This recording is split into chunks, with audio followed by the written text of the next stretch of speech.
সকালবেলা উঠে এই সব গাছপালা দেখলে না মনটা একদম ভালো হয়ে যায়। যতই দুঃখ থাক আর মন খারাপ থাক, সকালবেলা যদি উঠে দেখি এরকম ছোট্ট ছোট্ট গাছের চারা বেরিয়েছে আর এত সুন্দর হয়ে উঠেছে, দেখলে মনটা সত্যিই খুব ভালো লাগে।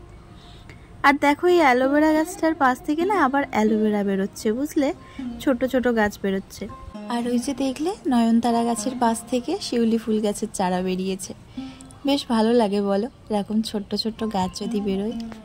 আর এখন ঘড়িতে বেজে গেছে দেখো সকাল 8:30। সুপ্রভাত বন্ধুরা, কেমন আছো তোমরা সবাই? আশা করছি তোমরা সকলে ভালো আছো। তোমাদের আশীর্বাদে আর ভগবানের কৃপায় আমিও কিন্তু একটু ভালো আছি। আর আজকে সকালবেলা না তাড়াতাড়ি স্নানটা করে নিয়েছি, ঘরের যতটুকু কাজ থাকে সেই কাজগুলোও সেরে নিয়েছি। আর রাত্রিবেলা করে যেহেতু আমি সমস্ত বাসন মেজে রাখি আর ঘর বারান্দাটাও মুছে রাখি, তাই সকালবেলা উঠে সেরকম কোনো আর কাজ থাকে না। তাই ভাবলাম প্রত্যেক দিন তো আমি ডেইলি ভ্লগ তোমাদের সাথে শেয়ার করি, আজকে না হয় একটু অন্য কিছু শেয়ার করলাম। আমি আজকে কিভাবে পুজো দিই সেটাই তোমাদের সাথে শেয়ার করলাম। আর যেহেতু আজকে পূর্ণিমা লাগছে সেহেতু একটু কাজটা বেশিই থাকছে। আর কালকে যেহেতু গুরু পূর্ণিমা, মানে গুরুদেবের মানে কিছু নিয়ম টিয়ম আছে, সেগুলো পালন করতে হবে। ওই জন্য ঠাকুরঘরটা একটু ভালো করেই গোছাতে হবে। আর এই কয়দিন যাবৎ সকালবেলা করে মা পুজো দিচ্ছে, তাই জন্য সকালবেলা ঠাকুর ঘরে আসা হচ্ছে না। ওই জন্য একটু বেশি নোংরা পড়েছে। চারিদিকে দেখছি টিকটিকে পটি করে দিয়েছে। আর ওই যে বাক্সটা গোছালাম দেখলে না, বাক্সের ওই নিচের খাপটাই একটু তুলো আর সর্ষের তেল, মানে যেটা দিয়ে সন্ধে দিই সেই তেল থাকে। কালকে সন্ধেবেলা যখন পুজো দিতে এসেছিলাম তখন দেখি ওই বাক্সের ভিতরে একটা ব্যাঙ ঢুকে আছে। তাই সেই ব্যাঙটাকে বের করে নিয়ে আর রাত্রিবেলাতেই বাক্সটা ধুয়ে আর উপর করে রেখে দিয়েছিলাম, যাতে করে সকালবেলা উঠেই আমি ঠাকুরঘরে এসে এই কাজটা আগে করে নিতে পারি। আর তারপরে দেখো ঠাকুরঘরটা প্রত্যেক দিনই তো মোছা লাগে। আর কি ভাবছি বলো তো, ঠাকুরের মানে যে নিচে বসানো আছে না শিব ঠাকুর, তারপরে ওইদিকে গুরুদেবের ছবি সব নিচে বসানো আছে, তাই না বলো? তো ওইখানে একটা আসন বানাবো। আমার তো মেশিন নেই যে মেশিনে সেলাই করব, তো হাতেই দেখি বানাতে পারি কি না। আর না হলে যদি চাকলায় যাই তাহলে ওখানে আসন কিনতে পাওয়া যায়। ভাবছি চাকলায় যখন যাব তখন একটু আসন কিনে নিয়ে আসবো। আর তোমাদের সঙ্গে কথা বলতে বলতে দেখো আমার কিন্তু প্রায় ঠাকুরঘরটা মোছা হয়ে গেছে। আর দরজাটাও একটু মুছে নিলাম, দেখলাম কেমন কাদার ছিটে ছিটে উঠেছে। তো চলো এখন এই ঠাকুরঘর তো মোছা হয়ে গেছে, এবারে ওই ঠাকুরঘরটা মুছে নিয়ে আসি। আমাদের কিন্তু দুটো ঠাকুরঘর, একটা বড় ঠাকুর আর পেঁচুকাছি ঠাকুর আছে, যেটা পূর্ণিমায় করে ভাজা দিতেই হয়। আর এই যে ঘরের ঠাকুর, তো ঘরের ঠাকুরগুলো এই কদিন আগে এই ঘরটা বানানো হয়েছে। আমার আগের ব্লগ তোমরা দেখলে বুঝতে পারবে, বেশ কিছুদিন হয়েছে আমার এই ঘরটা বানানো হয়েছে। এখনও কিন্তু সিংহাসনও কিনিনি, আর একটা তুলসী মন্দিরও কেনার ইচ্ছা আছে। দেখি ভগবান কবে সুযোগ সময় দেয় সেই রকম মতো নিয়ে আসবো। তো তারপরে ওই ঠাকুরঘরও মুছে নিয়েছি, নিয়ে এখন চলে এসেছি এই যে সমস্ত বাসন বের করে নিয়ে আর প্রদীপ ধূপদানি এগুলো বের করে নিয়ে। আর আমি শুনেছি না বাসি প্রদীপে মানে পুজো দিতে নেই, যে সলতেটা একবার পোড়ানো হয়ে যায় সেই সলতেতে তো দিতেই নেই। আর প্রদীপটাও প্রত্যেক দিন মেজে ঘষে দিতে হয়। সেই মতো আমি যখনই ঠাকুর ঘরে আসি তখনই সমস্ত কিছু বের করে এইভাবে মেজে ধুয়ে তারপরে কিন্তু পুজো দিতে যাই। আর যখন মা আসে, মা তো অতটা পারে না।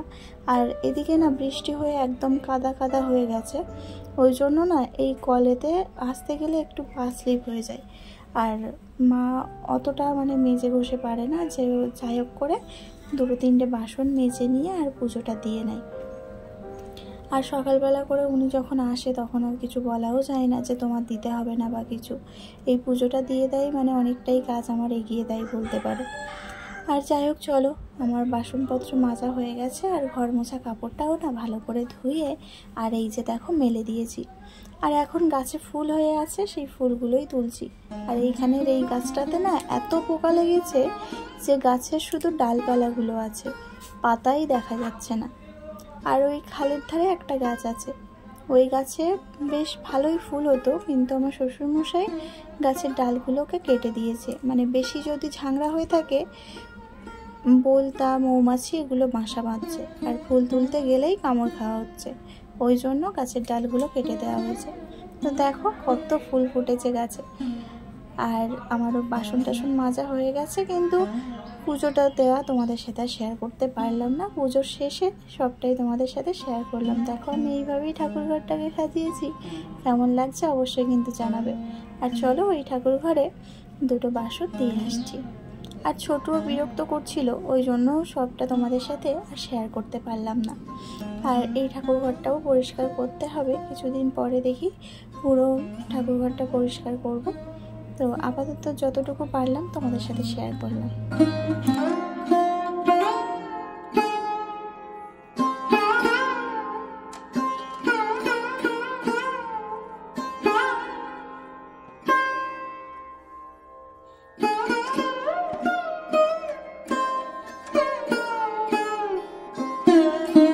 দেখো বন্ধুরা, আমার পুজো দেওয়া কমপ্লিট হয়ে গেছে, আর এখন কিন্তু 9:30 বেজে গেছে। আর মা পটল কেটে রেখেছে, সেটাই তরকারি বসিয়ে দিয়েছি। আর কিছু তরকারি করেছি। আর দেখো এই পাখিটাও খেতে চলে এসছে, দেখেছো? এ প্রত্যেক দিন আসে এখানে খেতে ওদের বাচ্চাদের নিয়ে, আর দেওয়াও হয়। আজকে আর বাইরে ভাত ছড়ায়নি, ওইখানটায় কিছু ভাত পড়েছিল, সেগুলোই খুঁটে খুঁটে খাচ্ছে। আর আমার পুজো দিতে কিন্তু প্রায় 1 ঘন্টাই লেগেছে। 8:30টার সময় গেছি পুজো দিতে, যখন ব্লগটা স্টার্ট করেছিলাম। আর এখন 9:30 কিন্তু বেজে গেছে।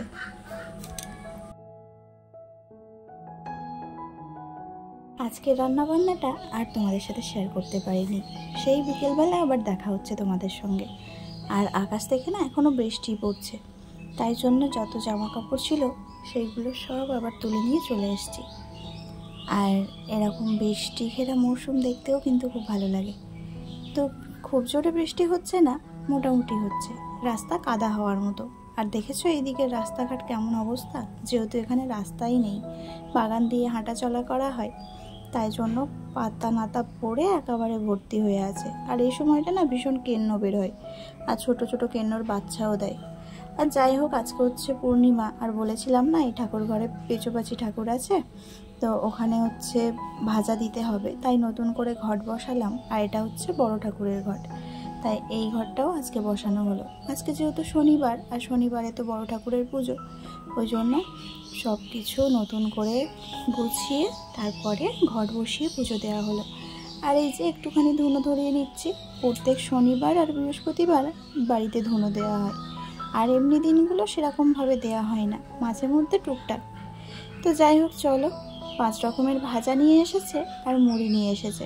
এই ঠাকুরের পুজো দিতে গেলে এই ভাজা আর মুড়ি এইটা অবশ্যই কিন্তু লাগে, ওই জন্য বড় ঠাকুরের থালাতে দিয়েছি একটু শসা আর বাতাসা। আর পেঁচোপাচি ঠাকুরের প্রসাদে দিয়েছি এই মুড়ি 5 রকমের ভাজা। আর যে দোকানে নিয়ে আসতে গেছিলো সেই দোকানদারও আবার 5 রকমের ভাজা দিয়েছে, তাই আজকে মুড়ির থেকে ভাজা মানে চানাচুর ঝুরি ভাজা এগুলোই একটু বেশি আছে। যাই হোক, চলো এই থালাতে পেঁচোপাচি ঠাকুরের নাম করে প্রসাদ দিয়ে দিলাম। আর তারপর ওই যে কলা পাতা পেতে রেখেছি, ওখানটায় বাড়ির সবাইয়ের নামে নামে এইভাবে আলাদা করে করে দিতে হয়, তাই দিয়ে দিলাম। এটা আমার বাপের বাড়িতে ছিল না, আমি এখানে এসেই শিখেছি। আর তারপরে পুজোটা করে নিলাম। আর এই রকম পুজো তোমাদের কাদের কাদের বাড়িতে হয় অবশ্যই কিন্তু আমাকে কমেন্ট করে জানিও।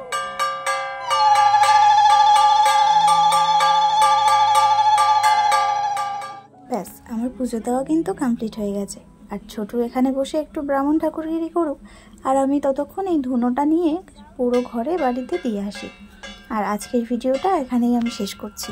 আশা করছি তোমাদের ভালো লেগেছে। কেমন লাগলো অবশ্যই কিন্তু কমেন্ট করতে ভুলো না। আজকের মতো এখানেই টাটা, গুড নাইট।